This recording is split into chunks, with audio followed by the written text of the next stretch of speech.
What's up, everybody? Hey, Tom Laird here, host of the Advice from a Call Center Geek podcast and founder of Expedia. For exceptional contact center outsourcing, trust Expedia. We're fully AI-driven, as all of you know, and can handle voice, email, chat, and all of your digital channels. Our 600-seat USA contact center is expert in healthcare, financial services, insurance, tech support, retail, and more. Experts on the NICE CX1 platform, we ensure seamless customer experiences. DM me or visit expediausa.com for more. This is Advice from a Call Center Geek, a weekly podcast with a focus on all things call center. We'll cover it all from call center operations, hiring, culture, technology, and education. We're here to give you actionable items to improve the quality of yours and your customers' experience. This is an evolving industry with creative minds and ambitious people like this guy. Not only is his passion call center operations, but he's our host. He's the CEO of Expedia Interaction Marketing Group and the Call Center Geek himself, Tom Laird.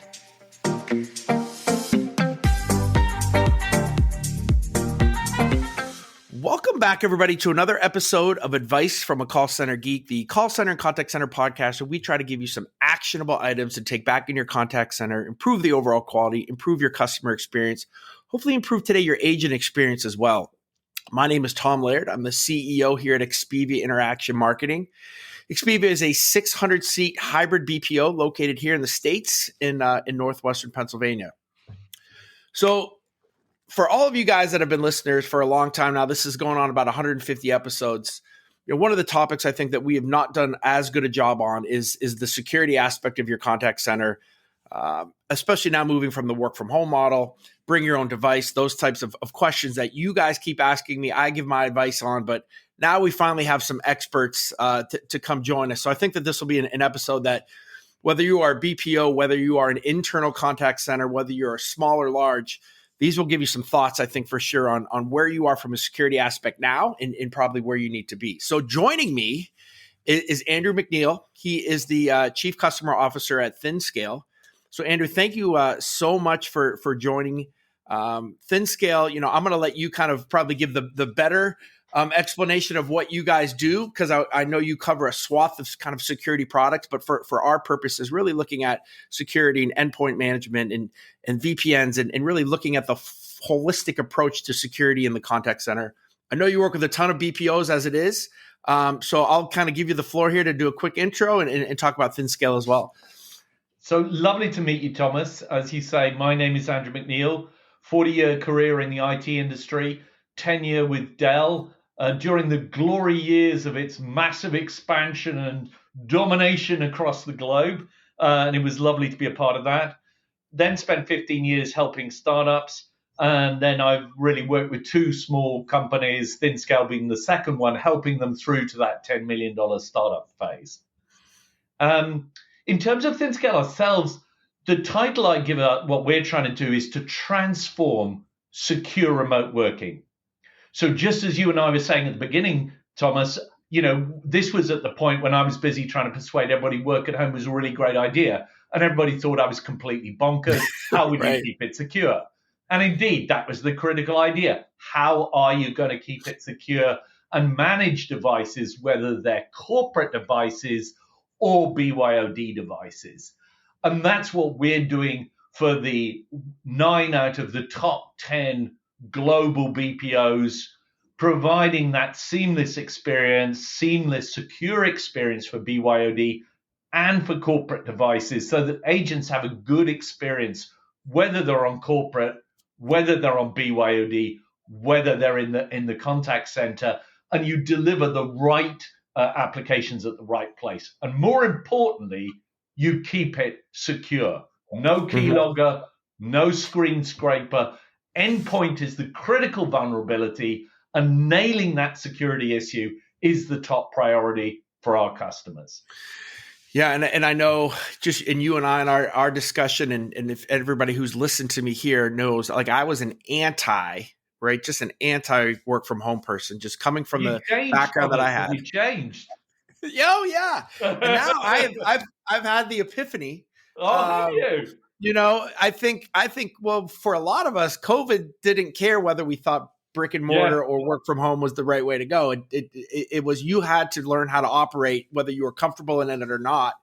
And I think a lot of organizations did it kind of, I don't want to say willy-nilly at first, but now they're at the point where it's like, hey, we have to do this right. We have to do it real. And I think it's really exciting to have you on. And I know we're going to talk about some of those different tasks that a contact center really should be looking at, and what does security really mean for a lot of these operations. But Let me start by asking and going back to kind of this COVID thing. What are some of the changes that you've seen, from an agent standpoint, taking into account, the great resignation, right? And this kind of whole transformation of being in the office as a contact center associate to move to the work from home. What do you see as some of the kind of the new needs of the contact center agent? How has that great resignation affected them? Well, I think you've already touched on quite a few points. And indeed, I noticed recently, Thomas, you've been having the great debate on your own LinkedIn site, right, where you're correct. talking about. I didn't want to bring it up. I'm sure you've changed. I don't think you've changed. I think the leopard hasn't changed its spot. It still actually prefers everybody be in the contact center. But the key thing that's changed, Thomas, from the agent is because of this enforced global experiment, where in the beginning, all the corporates wouldn't trust their employees. They'd be asleep on the couch if we let them go home. Right. And suddenly they've discovered, no, that's not true. They're actually working harder a lot of the time. And actually the agents have gone, hell, this works really well. And so the agents are having a better experience. There is a fundamental question that the BPOs and contact centers are going to have to ask themselves. This was a mantra we believed from the late 1980s, 1990s, that EX equals CX. Well, do we believe it? Because if we believe it, we're going to focus on the agent. But actually, too often a customer comes along and says, no, I don't want them at home. I want them in the call center. And then we don't believe that EX equals CX. Right. So the question is, do we?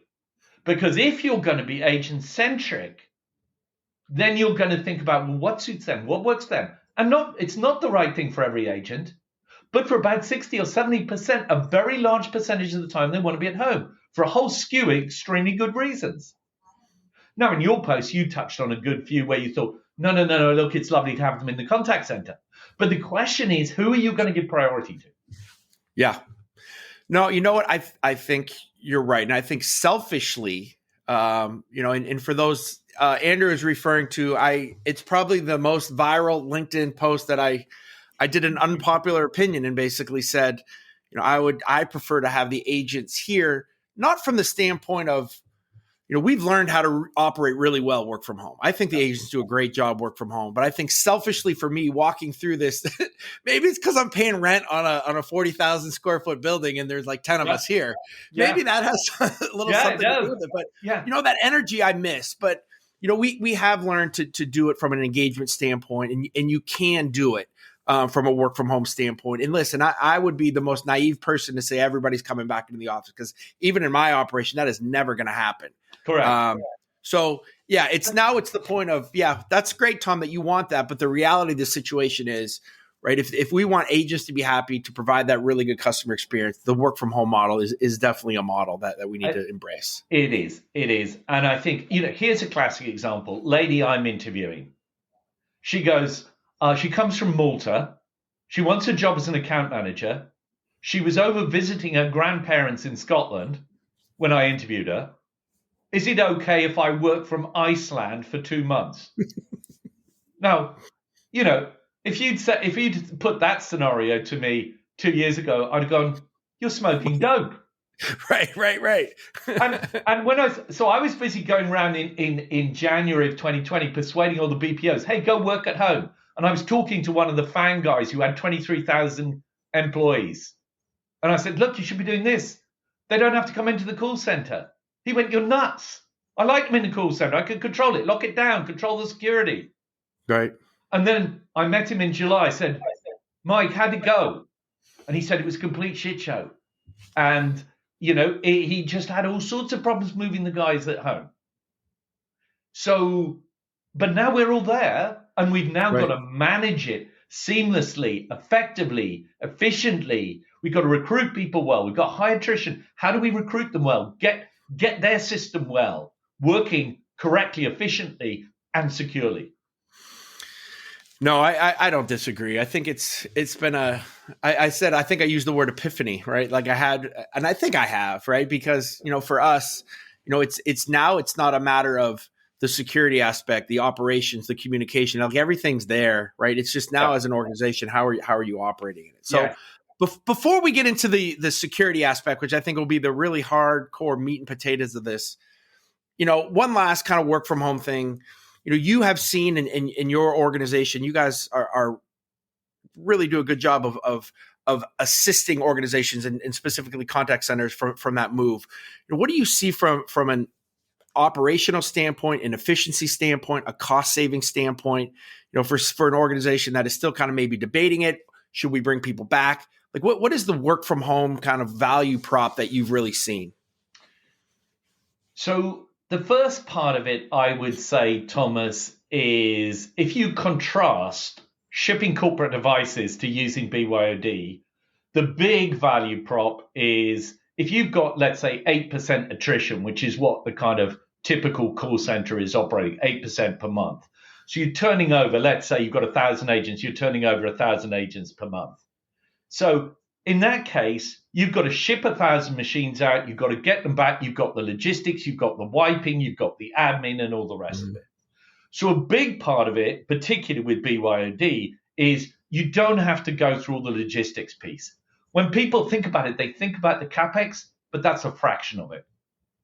The cost of shipping, the cost of device recovery, the cost of the amount that you lose, the cost of imaging, that's where all the operating expenditure goes down, and in terms of management and so on. The other piece is if you're doing BYOD, you can get the agents up and running immediately. So you don't have to wait 3 or 4 days, or, by the way, 6 to 8 weeks as the lead times. Sometimes I've heard somebody can't get any laptops at all for a long period of time. So you can actually download a tool which checks the agent's machine and makes sure you can get them up and running. So the agent experience is better, because I can be starting in 2 days' time from the time that you give me a contract, rather than having to lag and wait. So a lot of it's around that piece. But then the other piece is the IT management and operation of it. And that's all around, changing agents from one customer to another customer seamlessly without having to re-image their machine. Managing the whole patching, pushing applications seamlessly to the endpoint. Knowing that you've got the endpoints properly controlled and secured and locked down, and therefore you're not at risk of breach. Those are the kind of 3 or 4 core areas in which huge logistics, management, operational, and talent acquisition improvements take place. Yeah. And that's, even you talk about a large 1,000-seat call center, but even with me with 500 seats or even with 100-seater, right? Because your management team isn't as large, and that can be extremely overwhelming for sure from that aspect. So let's get into kind of I think the real cool piece of this that could be eye-opening for some. And I want to kind of scare some people out here first, right? So, we're going to talk about securing our machines, our BYOD, or any type of endpoints that we're giving our agents from a work from home standpoint. But talk about in the world that we live in now, what are some of the things that we should be afraid of? What are some of the things that there's obviously some of the obvious things, but even maybe things that maybe we're not thinking about when it comes to the security aspect of our machines with our agents working from home. To be honest, I think the obvious things that we should be scared about are the things that we probably are scared witless about, and that's security breaches. Right. It's happening much more frequently. There are various headline places where you can see people getting breached. The reputational damage, the effort, energy, management destruction that comes with a breach is very significant. And too often it is coming for simply negligence in terms of endpoint management. Endpoints, particularly at home, are the vulnerable component. They're scattered around all over the place. They're on all sorts of different networks. And too often they're accessing corporate devices without the proper controls on the endpoint. So those are the very obvious risks. Yeah, no, that's the stuff that definitely keeps, I know, operators, call center managers, supervisors, definitely BPOs up at night, because we can't make one mistake, right? You can't make one mistake, because even if it's with one client, that gets out everywhere, and from an operational standpoint, you're in trouble. Yeah, and I think it's a bit like, if you've got a whole line of cars and some of them really well secured, another one's badly secured, the boys break in at the badly secured one. Yeah, right. And there's a whole bunch of people running around with very loose swimming trunks on that are going to come off. Right. And they're not doing enough to put them on and tie them up. And so, and you can see, you only have to go, Google security breach, and you can see them. Yeah, I think all of us are getting emails too on data and things that have been taken from us all the time, for sure, from these very large organizations, right? That should have all of this stuff in place. Yep. So, all right, let's kind of talk about that. When I talk to a lot of colleagues in the space, most people their setup is basically maybe some virus protection, right? Maybe there's a VPN, right? That they think is the secure way to connect to their network, and that's kind of where they leave it at. Can you kind of talk to why that's not good enough, and what are some of the things that we should be thinking about when it comes to the security that we actually need from an endpoint process for our agents? Yeah, I think the answer I would give to customers, and this comes up quite a bit, I've got VDI VPN, I'm good to go. And I think my response to that actually was one of the best guys on the digital workplace infrastructure at Gartner is a guy called Stuart Downs. And he was at a Citrix seminar where somebody was saying, oh, looky there, work at home, VDI, VPN, I can have many more BYOPC in my estate. And his point was, yes, but make sure you've locked down the security of the endpoint because of keyloggers and screen scrapers. Because if you've got VDIs and VPNs, but you've got a keylogger running on the endpoint, then all it's doing is taking off the data, and particularly, most tragically, taking off passwords as agents are keying them in. And so you're effectively handing the keys to the castle out to other people if you don't have those kind of things properly secured and properly locked down. And then, taking that another step, let's just say, I say, hey, Andrew, I have a 500 or 1,000 seat BPO or internal call center, right? I know we focus a lot on BPOs, but you're working with a ton of different type of contact centers as well. That could be internal. And I say, what are the first things that you would do when you look at my operation, when you look at, a potential new customer? What are the things you're going to talk to them about? What are the things that you're going to say, hey, we need to do this? Like, is there an order of things that you would say, hey, these are the priorities? Or how would that work if you have a new customer come to you? So I think, well, clearly the first place is to look at your current operation and your focus and what are your goals and objectives. Generally speaking, people are coming to us with known issues, or they're dealing with a particular customer. They want to satisfy a certain set of Andrew, let me ask you, that's a really good, not to interrupt you, but do you see customers coming to you because they already screwed up, right? They already had a breach? Or is it normally like somebody that's ahead of it? Like, is that a big new customer? 100%. I was having that conversation this morning. Right. And with a company that very large, and to my mind, really what should be doing is making instantaneous response. Right. But so yes, we are dealing with that kind of issue, and where people are kind of seeing the potential, but you do see people who are saying, oh, I'm willing to take the risk, which to my mind is complete insanity, because the gamble just, it's saving $2,000 and risking 2 million, right. Which seems nuts. But I think what we're trying to do is then say, okay, understanding your parameter, understanding your operations, what geos do you work in, how many agents have you got, what countries, what type of businesses are you trying to serve, what are the key things here, how do you support your machines currently, are you doing BYOD or just corporate device?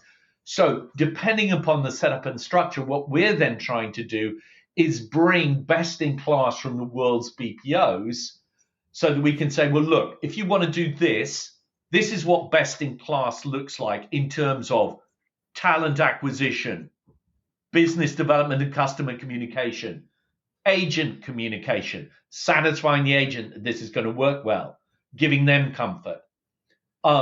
In terms of operations, how do you deploy? How should you set it up?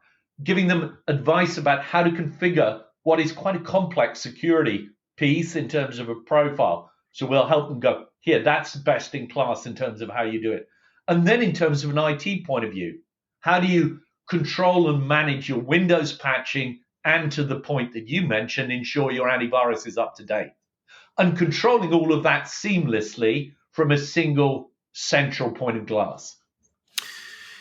Can you talk there? There's a lot of listeners here too that don't have, that are 30 seats, that are 50 seats, that are 100 seats. Can you talk to them about, when we talk about locking down an endpoint, like I'm sure there's some of you that don't really understand what that means, right? Can you just real briefly for some of the listeners here that may be a little bit newer to the space, or when you say lock down an endpoint, like what does that really entail? What does that mean? What does that look like? So, okay, let's dive a little bit onto the technical side. Effectively, what it means is if I've got my own personal machine and you want to lock it down, at the moment I've got admin rights. I could do anything that I want to that machine. Mm-hmm. So what we're going to do on that Windows machine is log you out of your admin rights profile, and we're going to log you in to an extremely low privilege profile that we control from a management console that most of our customers will have in their own cloud setup, which is where they control all of the endpoints on their estate from. Logged into that low privilege profile, you then only have access to those applications that the IT department have allowed you access to. That could be simply a Citrix storefront, and you go straight through to your Citrix VDI.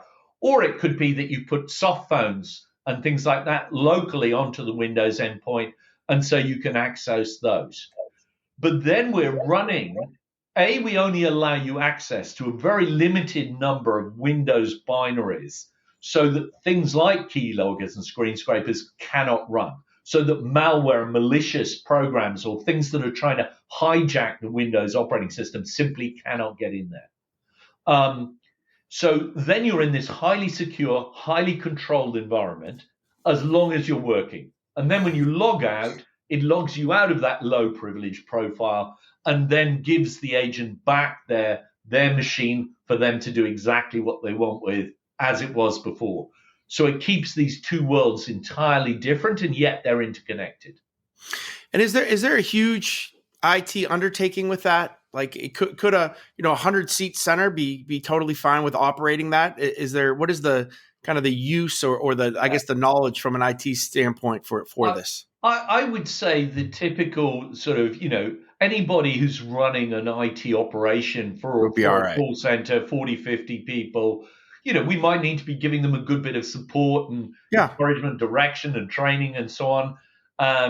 But we do that we've got, BPOs and call centers with 50 to 100 people, and their IT folk are perfectly able. Fine. Yeah, I think we're pretty used to operating in the cloud and those types of things now. Exactly. All right, so you've proved me wrong, and I think you've been right on a bunch of topics. Here's another one that I need you to change my mind on, and I think you've already kind of done it. But like many call center operations, we are giving from the exact reasons that kind of you've very eloquently kind of talked about. We are giving our devices right to our agents, right? So they're taking an Expedia computer, they're training here on it, they're bringing it home. Or we're just sending it to them. They're training at home. So let's talk about BYOD. Tell me why I'm wrong. Tell me why I'm crazy. Tell me why it is not the best operational expense and engagement and kind of experience for my agents as well from giving them their own device. Basically, make the case for BYOD in today's environment from a security aspect and then from an operational standpoint. I think we covered it probably pretty much from a security, but there are three key reasons I wanted you to think about, Thomas. Okay. One, the massive economic improvement. Two, the contribution to the planetary footprint, your carbon footprint. And three, in terms of your speed of getting agents operational. So those are the three biggies. You'll save a ton of money, you'll help the planet, and you'll be able to get agents recruited much faster. What about, Andrew, what about companies that come to you and say, listen, I've made so much CapEx, right? I've made such an investment on these machines already. Yeah.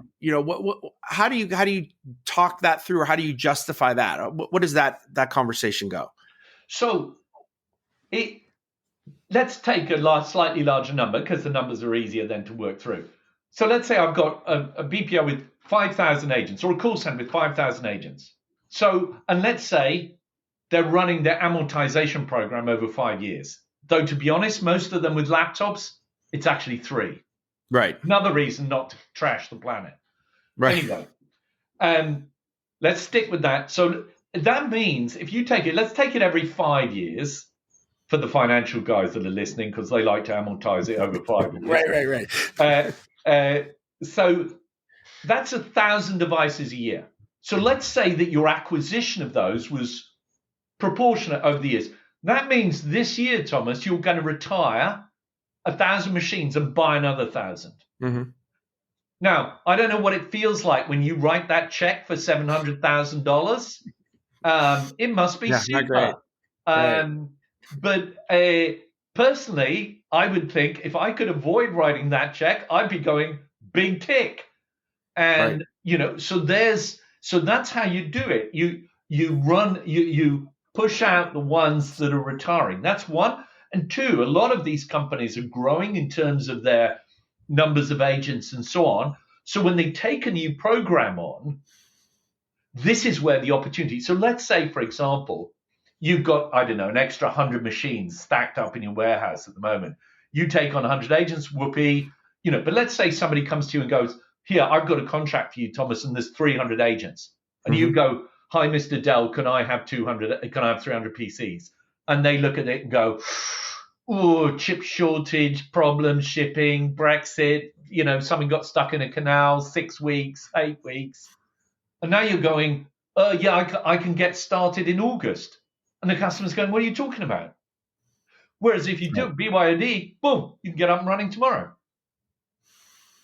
Let me ask you a question. Like, if I was a customer, and I think that this is good because, we did get a bunch of questions kind of in from some listeners to kind of talk through some of these things. And one of the other questions I had, or that they sent me, was, how do you deal with the different operating systems too, right? So, if somebody has a Mac and somebody has Windows, and how do you operate, and does the software or does that pose normally a problem for BYOD, or how do you kind of get through that? We only work on Windows. Okay. Well, that makes it super easy. Yeah, it makes it super easy. So, if I look at most of my customers, I would say 90% of their estate, and in some cases slightly larger, is Windows. I would say it's probably more than that, even from everything that I've seen too of what contact centers, how we're operating. Yeah, I mean it's Windows based. You look at the ever increasing delta. I mean, I'm quite an Apple fan on the quiet, but I look at going and buying a Mac Air, and I'm going, seriously, lads? By the time I've really loaded up, you want $2,000? Mm-hmm. I'm struggling more and more to make the value prop when I can buy actually a pretty good. I'm running all of this off a Windows device at the moment, $700, $600. Right. And sometimes, we would even go the route of even getting refurbished, computers for the contact center, but that nut is still extremely large. Like I am not a customer of you guys, and this is not like a, You should be, Thomas. You should be. I know, but I think we definitely need to talk because, I think there is so much value into what you guys are doing, and I think it took me so long, right, to kind of get on the train. Yes. That, I think, it doesn't, again, like I've said 400 times, it doesn't really matter what I think. The reality of the deal is kind of where we are. And I think from a security aspect, we have taken everything we can, but it would be nice to kind of have just this one inclusive, right? This one piece of software that kind of does it all, instead of just, hey, we have a VPN here and we lock down here and we're using this virus protection here. And I think you're by the way, Thomas, you're following the trajectory that everybody else has followed. And it was fascinating. About a year ago, I interviewed the global CIO of Teleperformance, who was one of our early adopters of our technology. And I said to him, Deb, tell me, what made you choose ThinScale? And he gave a fabulous answer, I thought. He said, look, Andrew, my government, my banking, my healthcare customers, they all see the benefits of BYOD, those 3 points I've just articulated. They all see the benefits of it, but they're absolutely nervous about doing it from a security point of view. And what gives them comfort and peace is the partnership that the two of us bring to it. And I thought that was a fabulous answer. Yeah, no, I think that makes that makes total sense. It's an interesting world that we are living in now, and it's awesome that there are people out here that have kind of thought through all of the kind of the naysayers and also the people who are trying to affect things negatively, and to have that like big brother on your side, right? That's there to kind of defend what you're doing in your operation. I think is really, really, really awesome. Yeah. What else? Is there anything else that you would like to kind of bring up before kind of I let you go? I appreciate you coming on again. Anything that I missed that you think would be interesting to any of the listeners? I think we've touched a lot of the really important points, actually, in terms of both security, in terms of agent experience, in terms of cost saving. I think that the fascinating thing for me was we've recently hired a guy who used to run the operation for one of the really, really big BPOs. And I was listening to him, and he was talking to our tech team, and he was saying, there were 3 things that he was most proud of in his life. One of them was when he had to take 35,000 agents work at home during COVID. Yeah. Second was the fact that he got 2 US patents. And the third was that he trained thousands of people on security via webinars and training. But for that first piece of taking 35,000 people work at home, he said it would have been completely impossible without ThinScale. And he went on and gave this wonderful articulation of how it had completely transformed their operation. And it's funny because I think that particular BPO is actually best in class and leading the world in the way of operating both its in-house, its corporate devices and its BYOD. Right. But it was it was the seamlessness, it was the management, it was the patching, it was the control of the antivirus, it was the ability to move agent from one thing to another. And because the machines weren't domain joined, he said it created this air gap at the end, which stopped stuff flowing back into their corporate system. Right. No, it's amazing to think about how things change so very quickly. And, some of us were really prepared for it, and there was operations that could move seamlessly, and, others, it took a little bit to get going, but I always say now there's no more excuses, right? A customer or a client of ours, it doesn't matter. We need to be able to operate. We need to be able to be secure. Yeah. There's no more, hey, I need a little bit of time to figure this out, right? That time's come and passed. So I appreciate it. I think that's right. The time has come and passed, both in terms of work at home, because I think that ship has sailed, the tsunami has blown in, and it's gone away again, and the landscape is forever changed. It's not going to look the way it used to look before. No, absolutely not. Andrew, can you tell everybody just if anybody wants to take a look at ThinScale, go on the website. Does anybody get a hold of you? Any of the content that you put out? If you just want to kind of maybe talk to everybody about how we can be in touch. Lots of ways. So go to the website, thinscale.com. There's a contact buttons there, so you can contact there. If you contact me on my LinkedIn, Andrew McNeile, look me up on LinkedIn, just message me directly, connect in. Very happy to help.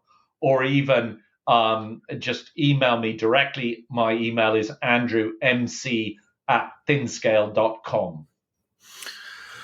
All right, Andrew. Well, hey, I really, really appreciate it. I'm sure the listeners do too. This is going to get a lot of feedback, and I'm sure we're probably going to have more questions. So we might even have you on here, for a second time as the year goes on for some other questions. But again, thank you so much for joining, and a lot of value there.